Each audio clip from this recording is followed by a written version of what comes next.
Okay, section 1.6, solving linear inequalities. Inequalities. Okay, we're talking about things that are not necessarily equal to each other. They can be less than, all right, they can be less than or equal to. They can be greater than or equal to. Okay, that's what we're talking about here, inequalities. And we're going to be solving them. Okay, so whenever we are comparing expressions, typically if you see the words less than, smaller, greater than,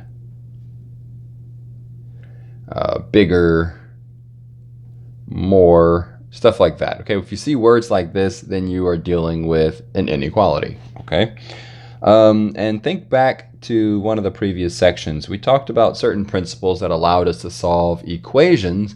Well, it turns out that these principles pretty much still apply when dealing with inequalities. So what am I talking about? Let's first start off with the addition principle of inequalities.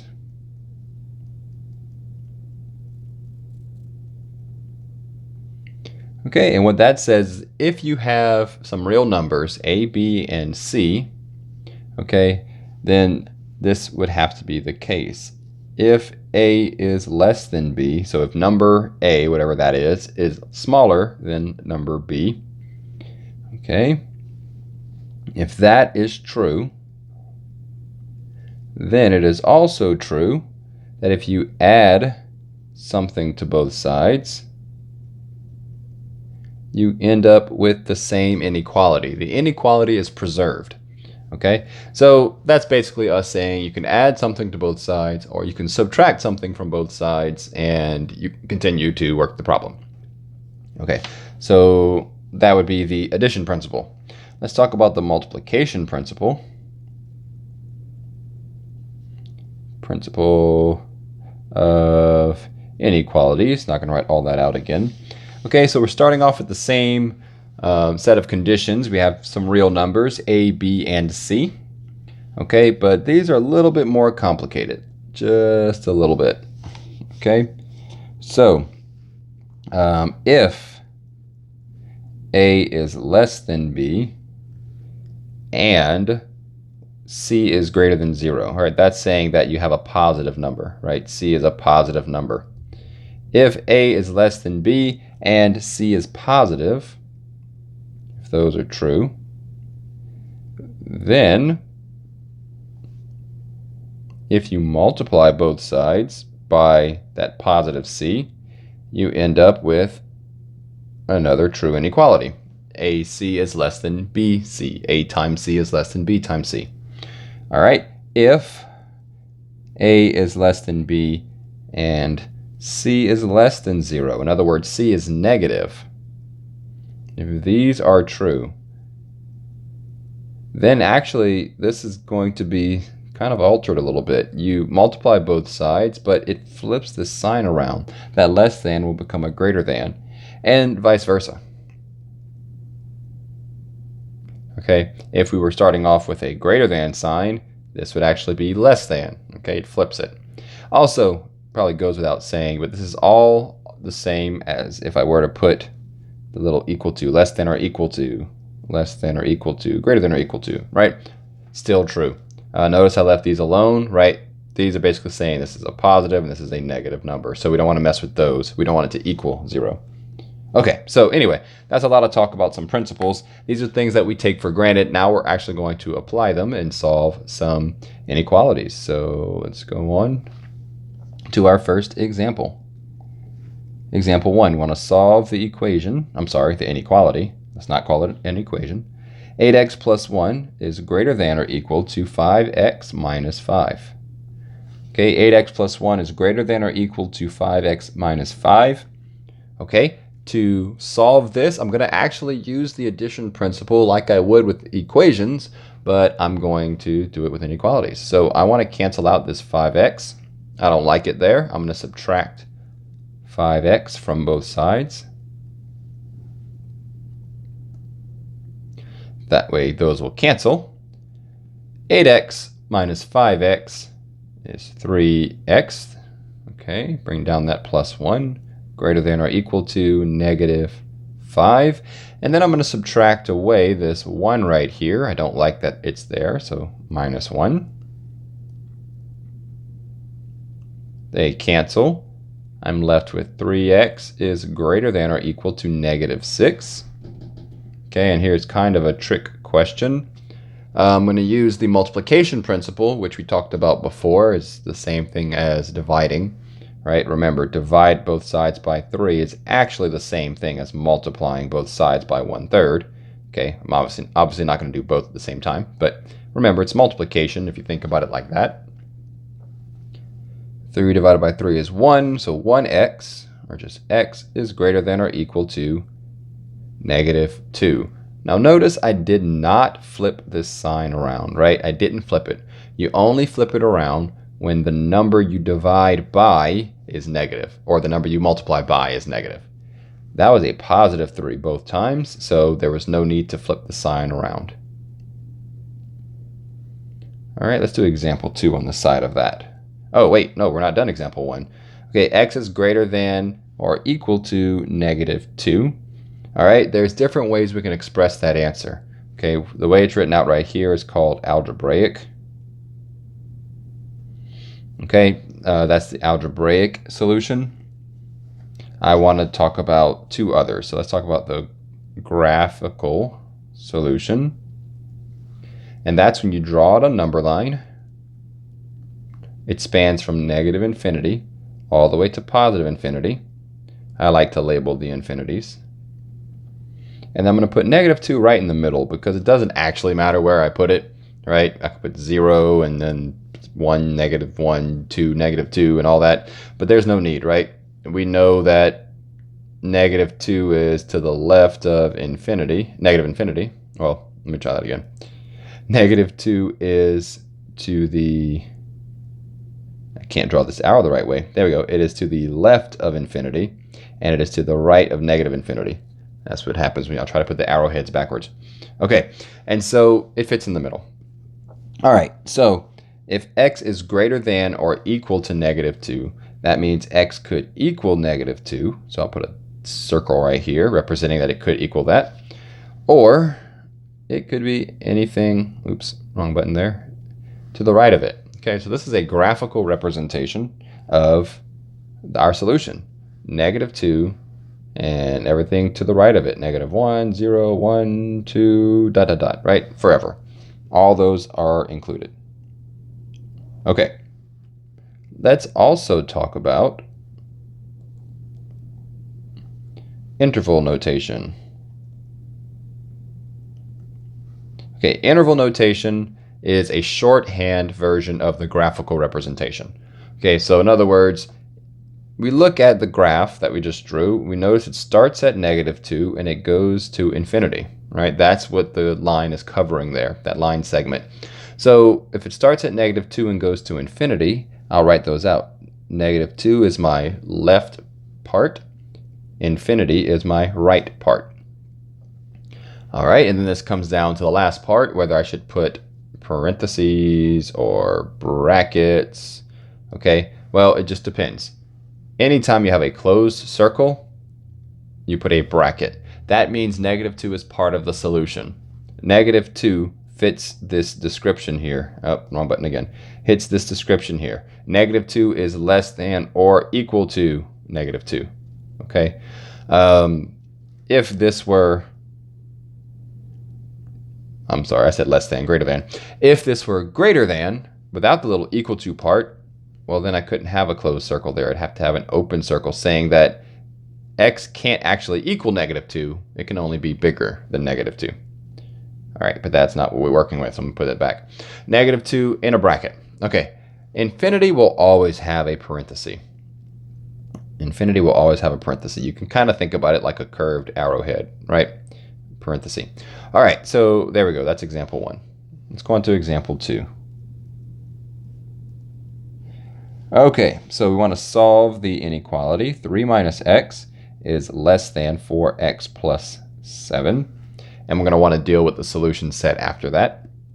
Okay, write it out in 3 different ways. So 3 minus x is less than 4x plus 7. Let's do the same procedure. Let's take care of this 4x first.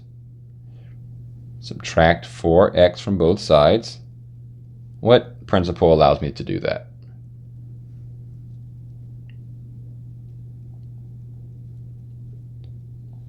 Yeah, that'd be the addition principle. I know I subtracted, but it's the addition principle. Because addition and subtraction, they go together. They're actually the same operation.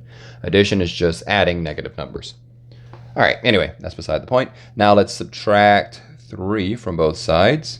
Again, the addition principle at work.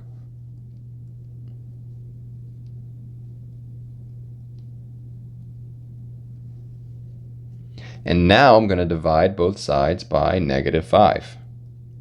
I'm dividing by a negative. Using the multiplication principle, by the way. Dividing by a negative, okay, we have a rule for that. We flip the sign around. Okay, so x is not less than, x is greater than -4/5.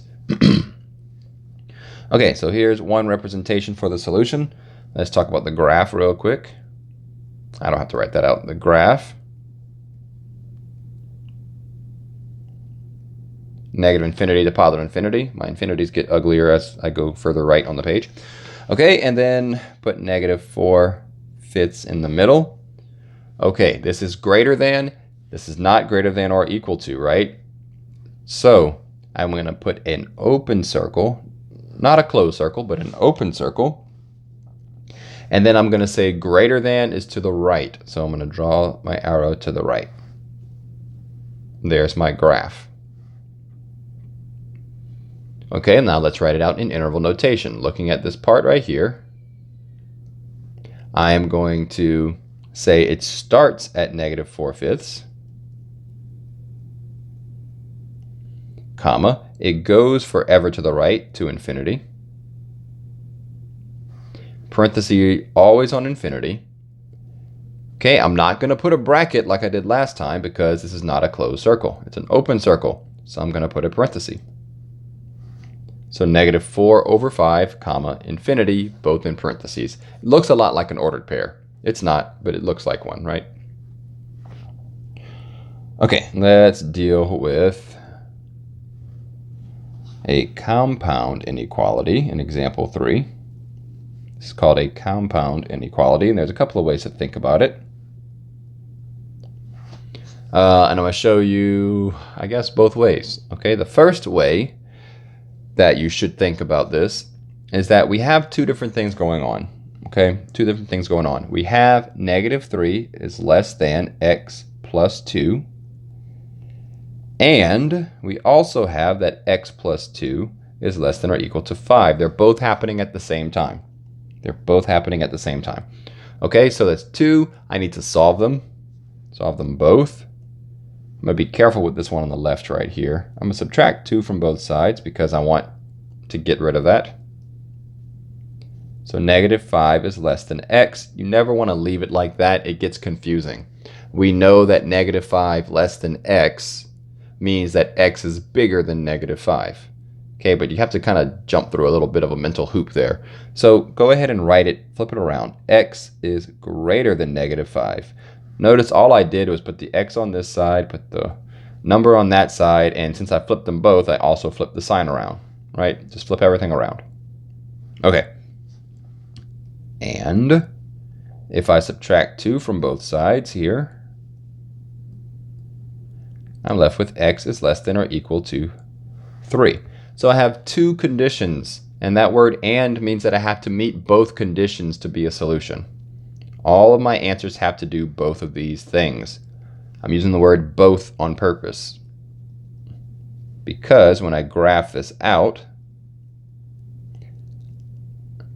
I have, let's see, -5 here. I have 3 here. Open circle on -5, right? It's not greater than or equal to, it's just greater than. Goes to the right. Let me color code that a little bit. It goes to the right. Closed circle here because of the equal to part. And it's less than, x is less than or equal to 3, so you go to the left. All right, I want both. Both. Where do they both occur? They both occur right here. Starting at -5 and going to 3. Now, open circle on the -5, so parenthesis. Close circle on the 3, so a bracket. All right, so there we go. Those are my 3 representations for the same solution set. Now, I did promise that there was another way to work this out. Okay, so I'm going to do this off to the side here. I'm actually just going to do this a little bit and say we have -3 is less than x plus 2 is less than or equal to 5. Okay, you can actually subtract 2 from both sides, from all sides. And that will leave you with this -5 is less than x is less than or equal to 3. Okay, that's actually another way to write out this and statement. These two go together. And if you think about it, this is less than, so you think parenthesis, -5, parenthesis, comma, 3 with a bracket. Okay, so you can actually figure it out from there. But you have to know it means and. All right, let's do one more example. One more example. Example 4. I want to solve the inequality 3x minus 1 is less than -5, or 3x minus 1 is greater than 5. Okay, so that word or does make a difference, right? The last one was and. And means they both have to be overlapping, right? If you think about the graph, go up a little bit for a second. Think about the graph. Look right here. This is where they both overlap each other because of the word both. Okay, but down here now, we're using the word or. So you don't have to have them overlapping to be part of the solution. Okay, so let's work them out. Add 1 to both sides. 3x is less than -4. Divide both sides by a +3.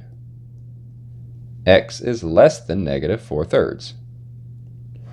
Or, let's add 1 to both sides. 3x is greater than 6. Divide both sides by 3. X is greater than 2. Okay, so let's see what that looks like on the actual graph.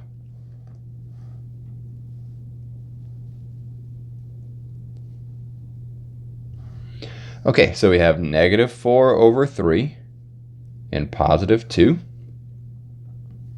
X is less than -4/3 means open circle. Less than is to the left. Or x is greater than 2. Greater than means open circle and to the right. So if you think about this, they don't have to overlap. So this and this are both parts of my solution set. So I'm actually going to go ahead and write them both. So the first one here is -infinity to -4/3, parenthesis, always on infinity.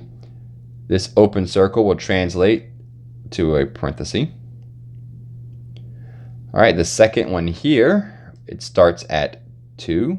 I put a parenthesis because of the open circle. It goes to the right to infinity, again a parenthesis. And we put this U in between. The U stands for union. In other words, these two things together make up my solution set.